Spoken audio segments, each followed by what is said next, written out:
Hello movie lover, कैसे हैं आप सब। तो दोस्तों, आज की मूवी बहुत ही इंटरेस्टिंग होने वाली है। चैनल पर नए हैं तो सब्सक्राइब कर लीजिएगा ऐसी ही धमाकेदार मूवी देखने के लिए। दोस्तों, ये कहानी एक बेहद खूबसूरत लड़की की है जो पैसे के लालच में एक बूढ़े आदमी से शादी कर लेती है। लेकिन जब वह उसकी ज़रूरतों को पूरा नहीं कर पाता तो लड़की गैराज में काम करने वाले एक लड़के को अपने जाल में फंसा लेती है और वो इससे क्या क्या करवाती है, चलिए देखते हैं आगे इस वीडियो में। तो मूवी की शुरुआत में हम माइक नाम के एक आदमी को देखते हैं जो नौकरी की तलाश में एक बड़े शहर में आता है। माइक पेशे से एक मैकेनिक है और हर तरह की गाड़ियां ठीक करना जानता है। शहर पहुंचने के बाद वह एक गैराज में जाता है, लेकिन वहां उसे पता चलता है कि वह काफी देर से आया है, जिस वजह से उसे काम नहीं मिल पाता। इसके बाद माइक शहर में इधर उधर नौकरी की तलाश में भटकता है, मगर हर जगह से खाली हाथ लौटता है।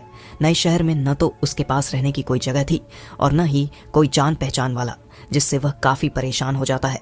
आखिरकार थक हार कर वह सड़क के किनारे बैठ जाता है। कुछ ही देर बाद हम निक नाम के एक आदमी को देखते हैं जो अपना काम खत्म करके उसी रास्ते से गुजर रहा होता है।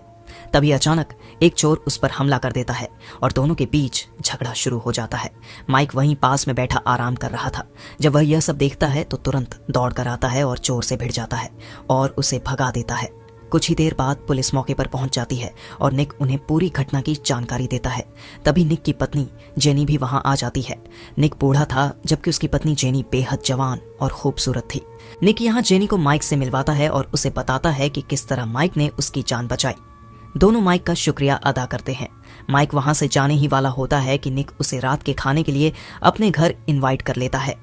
माइक भी यह ऑफर स्वीकार कर लेता है और निक के साथ उसके घर चला जाता है। डिनर के दौरान माइक निक से कहता है कि वह एक मैकेनिक है और शहर में काम की तलाश में आया था, लेकिन अब तक उसे कोई काम नहीं मिला। ये सुनकर निक उसे बताता है कि उसका खुद का एक गैराज है और उसे भी एक मैकेनिक की जरूरत है। फिर वह माइक को अपने गैराज में काम करने का ऑफर देता है। माइक के पास कोई और काम नहीं था, इसलिए वह खुशी खुशी निक का ऑफर एक्सेप्ट कर लेता है। अगले दिन निक माइक को अपने गैराज लेकर जाता है और उसे वहां का काम समझाता है। वह माइक को एक कार दिखाते हुए कहता है कि यह कार वह अपनी पत्नी जेनी के लिए तैयार कर रहा है, लेकिन इसमें कार्बोरेटर की कमी है। इसलिए वह माइक से कहता है कि वह इस कार के लिए सही कार्बोरेटर ढूंढे। माइक मन लगाकर काम में जुट जाता है और गैराज के सभी कामों को बखूबी संभालने लगता है। लेकिन तभी हम देखते हैं कि जेनी चोरी छिपे माइक को देख रही होती है। उसका यह नजरें चुरा कर देखना माइक भी नोटिस कर लेता है। माइक जेनी की नजरों को देखकर समझ जाता है कि वह उसकी तरफ अट्रैक्ट हो चुकी है, इसलिए अब वह भी जेनी को घूर कर देखने लगता है। जब भी उसे मौका मिलता वह जेनी को ध्यान से देखता रहता। ये सिलसिला कई दिनों तक ऐसे ही चलता रहता। फिर एक दिन जेनी खुद माइक के पास आती है और कहती है, तुम मुझे इस तरह नहीं घूर सकते, तुम्हें ऐसा करना बंद करना होगा, वरना मैं तुम्हें काम से निकाल दूंगी। लेकिन जेनी की ये बातें सुनकर माइक पर कोई असर नहीं होता।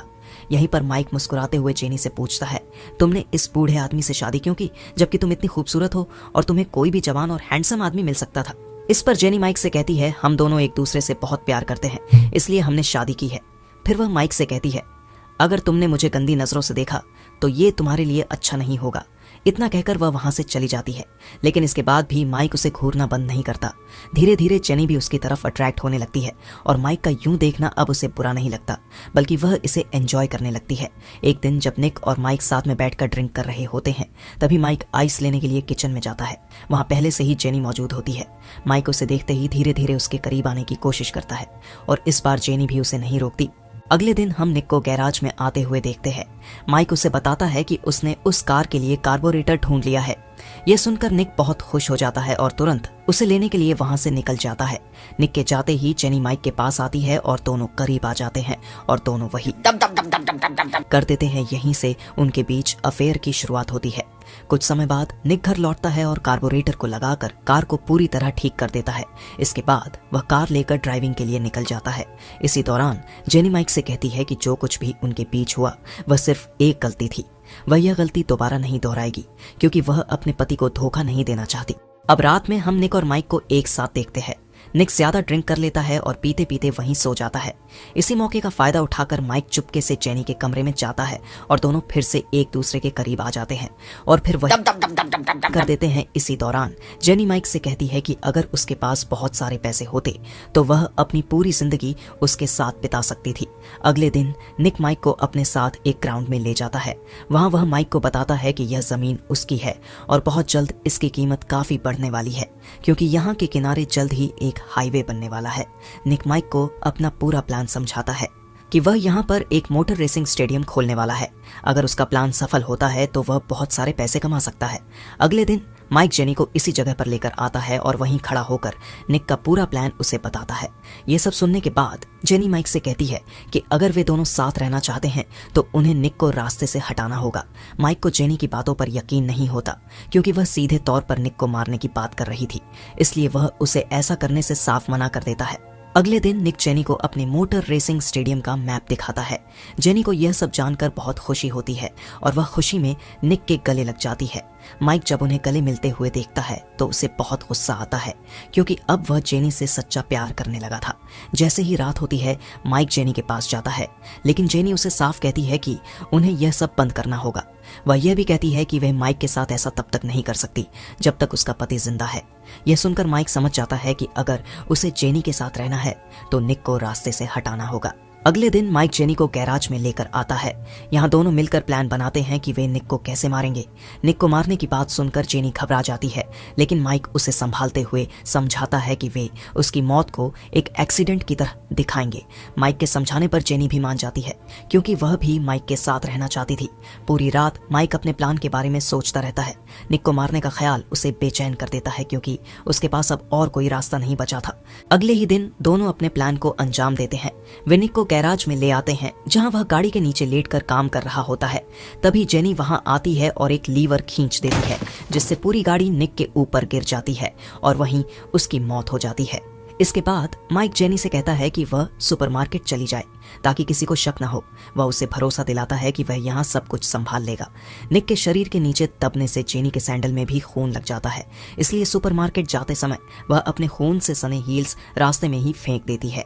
इसके बाद जेनी सुपरमार्केट पहुंचती है और वहां काफी सामान खरीदती है। तभी उसके पास पुलिस का कॉल आता है।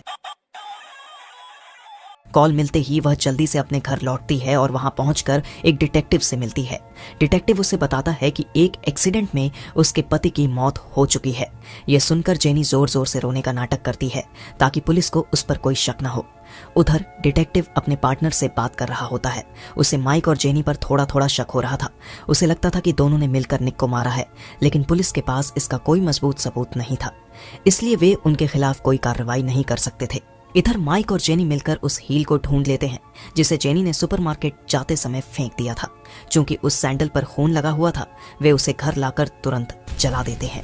थोड़ी देर बाद पुलिस आसपास छानबीन करने के लिए पहुंचती है, लेकिन तब तक ये लोग सारे सबूत मिटा चुके होते हैं, इसलिए पुलिस को वहां से कुछ भी हाथ नहीं लगता। अगले दिन डिटेक्टिव माइक से पूछताछ करने के लिए आता है। माइक उसे बताता है कि गैराज का लीवर काफी पुराना था, जिसकी वजह से वह टूट गया और निक की मौत दबने से हो गई।